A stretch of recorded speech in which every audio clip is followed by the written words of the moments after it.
Everyone, good morning. তোমার সবাই কেমন আছো? আশা করছি খুব ভালো আছো, হাসি খুশি আছো। আমিও কিন্তু বেশ ভালোই আছি। আর জানো তো, সকালবেলাটা ঘুম থেকে উঠেছি অনেক আগে, কিন্তু ওর সাথে গল্প করতে করতে অনেকটাই বেলা হয়ে গেছে। তো তারপরে এই যে চাটা খেয়ে গোপু সোনাকে আগে ঘুম থেকে উঠিয়ে নিচ্ছি। আর এখন তো স্মৃতি নেই, নিচে ডুগু একা ঘুমোচ্ছে। আর এই যে গোপু সোনাকে আমি ঘুম থেকে উঠিয়ে নিলাম। আর স্মৃতি না থাকাতে ঘরটা একেবারে ফাঁকা, মানে খালি খালি লাগছে আর কি। ও থাকতে গেলে ওর পড়াশোনা, স্কুলে যাওয়া, টিউশনে যাওয়া, মানে গানে, ড্রয়িংয়ে, এইসবের মধ্যে অনেকটা সময় কেটে যায়। আমি অবশ্য করাই না কিছু, কিন্তু তার মধ্যেও ওইসব করতেই হয় আর কি। তো দেখো, আমি গোপু সোনাকে উঠিয়ে আমি এই যে বাসি নাইটি যেটা ছিল রাত্রিবেলা পরে শুয়েছিলাম আর কি, তো ওই নাইটিটাই আমি বেশিরভাগ প্রতিদিন রাত্রিবেলা পরে শুই আর কি। তো সেই নাইটিটাই কেচে আমি মেলে দিলাম ব্যালকনিতে। এমনি দিনে বেশিরভাগ ঝুমাই কাছে, কিন্তু আজকে আমি নিজে একটু জল দিয়ে, শুধু জল দিয়ে ধুয়েছি আর কি, ধুয়ে মেলে দিলাম। তো তারপরে ব্যালকনিতে যা কাপড় ছিল শুকিয়ে গেছে, সেগুলো তুলে নিলাম আর বিছানাটাও পরিষ্কার করে নিলাম। আর জানো তো, আমাদের এই জানলাগুলোতে খুবই ধুলো আর ঝুল হয়, ধুলোর থেকে বেশি আমাদের ঝুল পড়ে যায়, জানো তো, খুবই খারাপ লাগে। আর আজকে জানো তো, ও ওই নিজের রুমটাতে আর কি পরিষ্কার করছে। পরিষ্কার মানে যত পেপারস, ওদের তো ওদের কাজটাই আর কি শুধু কি নো নো নো নো কি ইয়েস। তুমি ঘুম থেকে উঠেছো? ঘুম থেকে উঠেছো গো? ঘুম থেকে উঠেছে? মুখ ধুয়ে নেবে, চলো। ব্রাশ করবে না কেন? কি করবে? নাচ করবে? কেমন করে? দিদিভাই কোথায় গেছে? স্কুল গেছে? চলো মুখ ধুয়ে নেবে, চলো।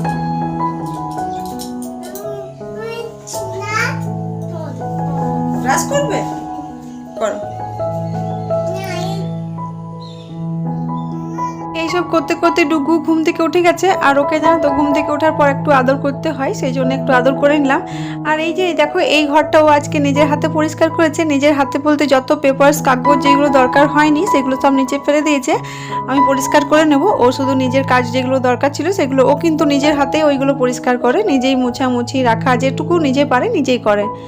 তো সেই ঘরটা তো আমাকে পরিষ্কার করতেই হবে। তো তার আগে আমি গাছে জল দিয়ে নিলাম। আজকে মানে যখন বৃষ্টি পড়ে তখন কিন্তু আমি গাছে জল দিই না, যখন বৃষ্টি মানে হয় না তখনই কিন্তু দিই। কেন, এক লাগাতার যখন বৃষ্টি হয় তখন এমনিতেই জানলা থেকে মানে বৃষ্টিটা আসে আর কি, জলটা। তো সেই জন্যই দেখো, গাছগুলো কিন্তু খুব সুন্দর গ্রো করছে, সেই জন্য একটু সামনের থেকে দেখিয়ে দিলাম। আর এখানে জানো তো, যত কাগজ রয়েছে, মানে সব কাগজগুলো যেহেতু মানে লোকের হাতে না লেগে যায়, সেই জন্য কিন্তু আমরা কাগজগুলো কিন্তু মানে ফেলি না, বেশিরভাগই আগুনে জ্বালিয়ে দিই, যাতে মানে অন্য লোকের আধার কার্ড, এই ধরনের মানে ডকুমেন্টস টাইপের পেপারস থাকে আর কি, এইগুলো তো এইগুলো তো অন্য লোকের হাতে যাতে না লাগে, সেটা আমাদের একটু ধ্যান রাখা দরকার। সেই জন্য কিন্তু কাগজগুলো ফেলি না, ডাস্টবিনের মানে যে গাড়ি আসে সেখানেও ফেলি না, আবার ফাঁকা জায়গা তো ফেলি না। একদিন সময় করে কিন্তু কাগজগুলো আমরা আগুনে পুড়িয়ে দিই। তো দেখো, এই জায়গাটা ফাঁকা হয়ে গেছে। আবার দেখা যাক এই জায়গাটাতে কি রাখি। তাকটা একেবারে ফাঁকা, ওপরে তো অনেকগুলোই তাক রয়েছে, কি কোথায় রাখি সেভাবে কিন্তু আমার জিনিস রাখি না। আর এখানে দেখছো তো, ডুগু আমার সাথেই রয়েছে। তো ওকে একটু একটু করে কথা বলছিলাম। ও আবার কথা না বলতে গেলে ওর মানে বলে, মা আমার সাথে কথা বলছো না কেন? সেই জন্য কিন্তু ওর সাথে একটু একটু করে কথা বলতেই হয়। আর ও কিন্তু এখনো খায়নি, শুধু ঘুম থেকে উঠেছে। তো তার মধ্যে এই ঘরে চলে এসছে, দেখছে মেলার মতো হয়ে আছে। তো জানো তো, ছোট বাচ্চারা এমনি ধরনের মানে জিনিস পছন্দও করে। একেবারেই সারা ঘরে কাগজপত্র ছড়িয়ে ছিটিয়ে আছে, সেই জন্যই আমি আস্তে আস্তে এই যে ঘরগুলো গুছিয়ে নিচ্ছি আর কি, যে ঝাড় দেবো। ঝাড় দেওয়ার আগে কিন্তু সব নোংরাটাই যদি ফেলে দিই তাহলে কিন্তু অনেকটাই সুবিধা হবে। আর এই যে এখানে একটা পেনদানি থাকে আর জলের বোতল, সেভাবে কিছু জিনিস থাকে না। আর ও তো অনেকদিন ধরে একটা অ্যাকোয়ারিয়ামের কথা বলছিল, দেখা যাক। আর এই যে তার মধ্যে এইসব করতে করতে বাইরে জানো তো একটা সবজিওয়ালা এসেছিল আর কি, সবজি মানে বিক্রি করার জন্য। তো ওর কাছে অনেক কিছু সবজি ছিল, তার মধ্যে ভিন্ডিটা আমার বেশ পছন্দ হয়েছে, তো তার জন্য ভিন্ডিটাই আমি নিয়ে নিয়েছি। আর ভিন্ডিটা কিন্তু বেশ ভালোই রয়েছে, ওই ভিন্ডিটাই কিনে নিয়ে এসেছি, তারপর রেখে দিলাম। তারপরে কিন্তু আমি ঘরটা ঝাড়তে স্টার্ট করলাম। মানে টেবিলটা মুছতে মুছতে গেটে আওয়াজ দিয়েছে, তো আমি নিচে মানে নিচে চলে গেলাম আর কি। আর আমার সাথে কিন্তু ডুগুও চলে গেছিলো। তো তারপরে এই যে আমি ঘরগুলো আস্তে আস্তে ঝাড় দিয়ে নিয়েছি। আর ঠাকুর ঘরটা তো ফার্স্টে সকালবেলাতে ঘুম থেকে উঠে ঝাড় দেওয়া মোছা করে নিই, তারপরে কিন্তু গোপু সোনাকে আমি ঘুম থেকে তুলি। আর তাহলে কি হয়, ওই ঘরটা আর আমাকে কিছু মানে পরিষ্কার করতে হয়নি। তারপরে কিন্তু এই ঘরগুলো আমি একটু আস্তে আস্তে পরে পরে করি। আর জানো তো, এই রুমটা আমি যতই পরিষ্কার করি কিন্তু আবার মানে খেলনা, কাগজ, ম্যাট, নানান ধরনের জিনিসে কিন্তু এই ঘরটা ভরে দেয়, সেই জন্য কিন্তু এই ঘরটা মনেই হয় না যে সকাল থেকে পরিষ্কার করা হয় বলে। আর আমার জানো তো, এই জন্য এই ঘরটা পরিষ্কার করতে সেভাবে ইচ্ছেও করে না। আর আর এই সিঁড়ির থেকে উপরে আসার যে জায়গাটা রয়েছে সিঁড়িতে এইখানটা কিন্তু প্রচুর ঝুল পড়েছে, তো সেই ঝুলটা একটু ঝেড়ে নিলাম। আর আমার যে উপরে ঝুল ঝাড়াটা রয়েছে সেই ঝুল ঝাড়াটা কিন্তু মানে ছোট, তো এই জন্য কিন্তু এটা নিচের ঝুল ঝাড়াটাই নিয়ে এসেছি আর এটাতে করে ঝুলটা ঝেড়ে নিলাম। অনেকটাই ঝুল ছিল জানো তো, অনেকটাই সময় লেগেছে, অতটা তো দেখানো সম্ভব না, তো তাও একটু দেখিয়ে দিলাম। আর এই যে পেটিটা দেখতে পাচ্ছ সেটা কিন্তু হুইল চেয়ারের পেটি হচ্ছে আর কি, মানে কভার আর কি যেটাতে এসেছিল আর কি, তো হুইল চেয়ারের প্যাকেটটা রাখাই রয়েছে। তো তারপরে আস্তে আস্তে সব ঘরগুলো মুছে নিলাম, যেহেতু ঘর ঝাড়া হতে গেলে দেখবে ঘরটা না মুছতে গেলে কিন্তু ঘরটা একেবারেই পরিষ্কার লাগে না, সেই জন্য আস্তে আস্তে ঘরগুলো মুছে নিয়েছি। আর রান্নাঘরটা মোছা তো তোমাদেরকে আমি কোনোদিনই দেখাতে পারি না, কারণ রান্নাঘরটা ছোটো জায়গা, তো সেইভাবে কিন্তু ঘর মোছাটা দেখাতে পারি না। এই যে এখানে কিন্তু স্নান করে একেবারে চলে এসেছি, তো আমার স্নান হয়ে গেছে। এবার কিন্তু গোপুসোনাকে আমি স্নানটা করে নিয়েছি। আর গোপুসোনা আর বেশি দিন নেই, এই যে 1-2 দিন আমার কাছে থাকবে, তারপরে কিন্তু ওই বাড়িতে চলে যাবে। তো এখন মানে যে কদিন আছে সে কদিনই আমি একটু ওর মানে গোপুসোনাকে আদর করে নিচ্ছি আর কি। তো জানো তো দিদি আমাকে বলছে তুমি যদি একটা গপু নেবে তাহলে তোমার জন্য আমি এনে দেবো। তো আমি ভাবছি এখন ডুগুকে নিয়ে আমি পারবো কিনা, সেই জন্য আমি সেভাবে এখনও হ্যাঁ বলিনি। তো এই যে আমার যে ঠাকুরের সিংহাসনে প্রসাদ জল দেওয়া হবে একটা গোপুসোনার জন্য, সেইগুলোই রেডি করে নিচ্ছি। আর আমি যখন পুজো করি আমি কিন্তু এই নকুলদানায় দিই, আবার মা যখন পুজো করে তখন মা কিন্তু ওই গুড়ের বাতাসা চিনির বাতাসা ওই ধরনের প্রসাদটাই দেয়, তো ওই দুটোই জিনিস আনা থাকে বা সেভাবে আর লাড্ডু টাড্ডু আনা হয় না প্রতিদিন। তো দেখো মা কিন্তু মর্নিং ওয়াকে যাওয়ার সময়তে ফুল বেলপাতা অনেকটাই মানে এনে আর কি রাখে, তো সেটাই পুজো করি, কিন্তু প্রতিদিনই দিই, এমন না যে আজকে এনে রেখে দিই।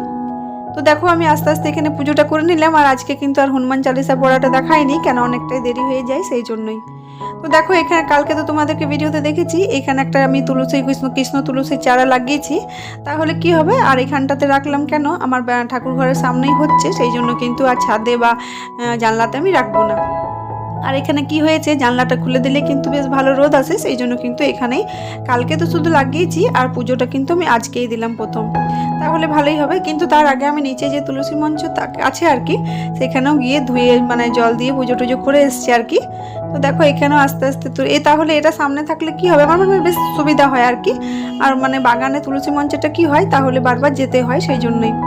তো দেখো নিচে আমি একটা বালতি রেখেছি আজকে, কালকে একটা অন্য কিছু রেখে দেবো, যাতে এই যে তুলসীর মধ্যে যখন জলটা দেবো তো নিচে যাতে টাইলসের ঘর হচ্ছে তো মানে একটুতে স্লিপ হয়ে যাবে, ওই জন্যই। তো এখানে আমার পুজো হয়ে গেছে, আর গোপুসোনার ড্রেসটাও রয়েছে, তো ওটা আমি জল দিয়ে কেচে নিয়েছি আর এই বালকনির মধ্যেই মেলে দিয়েছি, তোমাদেরকে আগেও বলেছি। আর জানো তো এইসব কাজের মধ্যে অনেকটা দেরি হয়ে গেছে, আর কিন্তু কিছুই আমি জলখাবার বানানো হয়নি, ভেবেছিলাম কিছু বানাবো, তো ও মুড়ি খেয়ে নিয়েছে আর আমিও মুড়ি খেয়েছি। আর আজকে জানো তো আমি যতটা কাজ করছি তার থেকে বেশি ও অনেকটা কাজ করেছে। আজকে একটা লেবার আনা হয়েছে, আর উপরে যে পায়রা ঘরটা আছে সেই ঘরটা পরিষ্কার করা হয়েছে, যেখানে আমাদের গাড়ি গ্যারেজ আছে, তারপর আম গাছ পেয়ারা গাছ এইসব কাটা হয়েছে, অনেকটাই কাজ হয়েছে, তো ও তার সাথে সাথে লেগে আছে আর কি। তো আজকে ভাবলাম সেভাবে কিছু রান্না করব না, ডিমে আলুর ঝোল আর ভাত করব। এই যে দেখো পায়রা ঘরটা খোলা আছে, কেন পায়রা ঘরটা পরিষ্কার করা হয়েছে, তো ওই জন্য একটু পায়রা ঘরটা খোলাই আছে যাতে রোদটা ঢুকে, সেই জন্যই।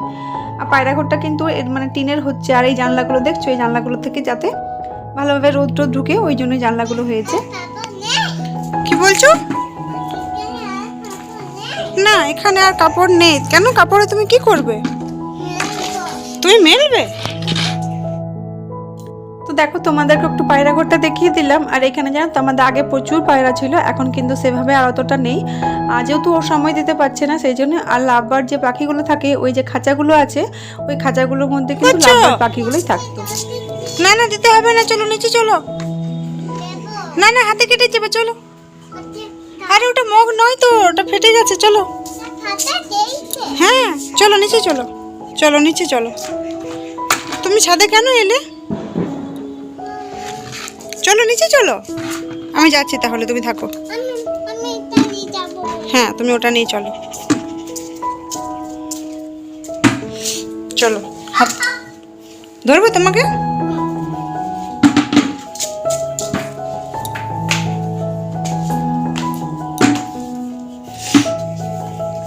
দেখো এই গাছগুলো ও লাগিয়েছে, ফুল গাছ হচ্ছে, তো এই গাছগুলো পরে ছাদেই রাখবে, তো এখন ওই সিঁড়ির মধ্যে রেখেছে যাতে বেশি রোদ না লাগে।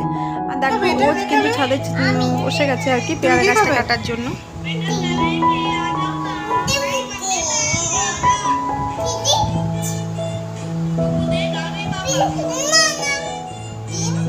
আমি খাইয়ে দিচ্ছি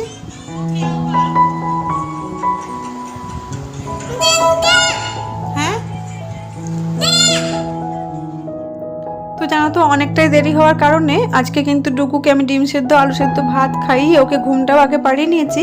তারপরে কিন্তু আমি এখানে ডিমে আলু ঝোল আর ভাবছি একটু সয়াবিন দিয়ে দেবো, তাহলে সয়াবিন আলু ডিম দিয়ে ঝোল দিয়ে একটা তরকারি হয়ে যাবে, আর তাহলে সেটা দিয়েই খাওয়া হবে। আর আজকে জানো তো অনেকটাই দেরি করে রান্না করছি, তাহলে কি হবে গরম গরম কিন্তু খেতেও বেশ ভালো লাগবে। আর 4টেই ডিম ছিল, তার জন্য কিন্তু একটা ডুগুকে খাইয়ে দিয়েছি। আর এই যে 3টে রয়েছে, 3টের মধ্যে আমি খেয়েছি একটা, ও খেয়েছে 2টো। আজকে কিন্তু আমি একটাই খেয়েছি। আর দেখো আদা রসুন বাটা আজকে কিন্তু আগের থেকে ফ্রিজে ছিল, মানে মারা যখন এসেছিলো তো অনেকটাই বাটা হয়েছিল, তো ফ্রিজে রেখে দিয়েছিলাম ওই জন্যই। তো ভালোই হয়েছে, ফ্রিজে রয়েছিল ওই জন্য কিন্তু আর আমার সেভাবে সময় লাগলো না। তো দেখো একটুখানি সয়াবিন দিয়ে দিয়েছি। আর আজকের তরকারিটা কিন্তু জানো তো খুব একটা বেশি করিনি, শুধু আমাদের দুপুর ভাতে একটু একটু করে হয়েছে আর কি। আর সেভাবে যে রাত্রে ভাতে রেখে দিয়েছি সেভাবে করিনি। তো দেখো একটা আলু সেদ্ধ দিয়েছি একটু, আর সয়াবিন দিয়েছি, আর 3টে ডিম দিয়েছি। তার মধ্যে মা এখানে দিয়েছে পুঁই কুমড়োর তরকারি আর ভেন্ডি আলু ভাজা। তো ওই দিয়ে আজকে আমাদের দুপুরবেলাতে খাওয়া হয়ে গেছে। আর আজকে জানো তো আমরা ভেবেছি একটু বিকেলবেলাতে বাজার যাব, একটু বাজারে টুকিটাকি কাজ আছে। আর আমার জানো তো একটু চোখের ডাক্তার ভাবছি দেখাবো, যেহেতু মাথা যন্ত্রণা করছে অনেকদিন ধরেই, তোমরা শুনেছো আর কি। তো সেই জন্যই যাব। তো দেখা যাক এবার কি হয়, যেহেতু মেঘের একটা ব্যাপার আছে। তো তারপর জানো তো ও সবজি এনেছিল আগে সকাল থেকে, তো সবজিগুলো রান্না করা তো দূরের কথা, সবজিগুলো কিন্তু আমার রাখারও সময় ছিল না, সেই জন্য কিন্তু আজকে ডিমে আলুর ঝোলটা করেছি আর কি। তো সেই সবজিগুলো আগে রেখে নিচ্ছি, আর সবজিগুলো তাহলে আজকে ফ্রিজে মানে রেখে দিলেই হবে। তো দেখো ভিন্ডিটা তো দুয়ারে আমি কিনেছি আর কি, বাইরে এসেছিলো। আর ও নিয়ে এসছে 3টে ফুলকপি, একটা ঝিঙ্গে, আর কাঁকরোল হয়, কাঁকরোল ভাজা আর কি করার জন্য। তো সেই সবই নিয়ে এসেছি। তারপরে কিন্তু এইগুলো আবার যখন খাবার টাবার পর দুপুরবেলাতে কিন্তু নিচে নিয়ে গেছিলাম, সে আর যাওয়া হয়নি নিচে। তো তার মধ্যে দেখো একটু কাসুরি মেথি আমি দিয়ে দিলাম ডিমে আলু সয়াবিনের ঝোলটাতে, তাহলে একটু টেস্টটা ভালো লাগবে। আর আমি কাসুরি মেথিটা মানে একটু প্রায় শেষের মুখে আর কি, একটুই রয়েছে শিশিটার মধ্যে, ওই যে জারের মধ্যে রেখেছি দেখো। আর পুরো প্যাকেটটাই আনা হয়েছিল, তো অনেক দিন হয়ে গেছে ওই জন্য কিন্তু শেষের মুখে। তো দেখো তরকারিটা এইভাবেই হয়েছে, কালারটা তো লাল সেভাবে দেখা যায়নি, তোমরা অনেকবারই বলেছি আমি তোমাদেরকে। তো এখানে আমি নিজের জন্যই ভাতটা বেড়ে নিচ্ছি আর কি, ও তখন কিন্তু নিজে ছিল, তো আমি ভাবলাম ও যদি আসে তো ভালোই, নইলে কিন্তু আমি আগে খেয়ে নেবো, কারণ খিদেও পেয়েছে।